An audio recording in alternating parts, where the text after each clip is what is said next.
Hier op de eerste helft van het MCL in Ljouwert binnen ze het wel wend.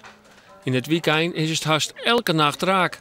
Een patiënt die het onder invloed van alcohol of drugs uit de schreef gaat. Minister Schippers had haar nocht van deze agressieve patiënten. Nu is het genoeg, wij behandelen je niet meer verder. Als iemand totaal dronken met pillen je spoedeisende hulp aan het verbouwen is en hij heeft een snee in zijn hand, dan kan ik mij voorstellen dat je als arts zegt, ga jij eerst maar eens even je roes uitslapen, dan zie ik je morgen wel weer terug. Een duidelijk woordskip, maar zo makkelijk leidt het net. Want ziekenhuizen hebben een zorgplicht en boven dat moet je eerst goed weten wat er achter de agressie zit.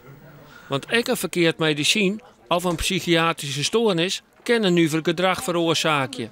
Of wat oors. Dan ben ik meestal hebben een wond onderhollen en die ben vallen op het dik.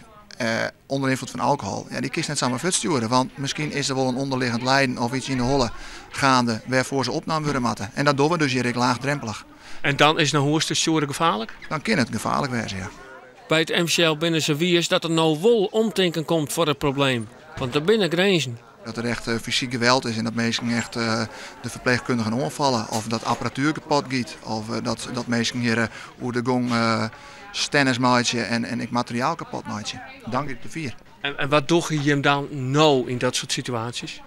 Nou, op dit moment hebben we de beveiliging, die hier natuurlijk laagdrempelig altijd samen is. Die kunnen we er bij vregen.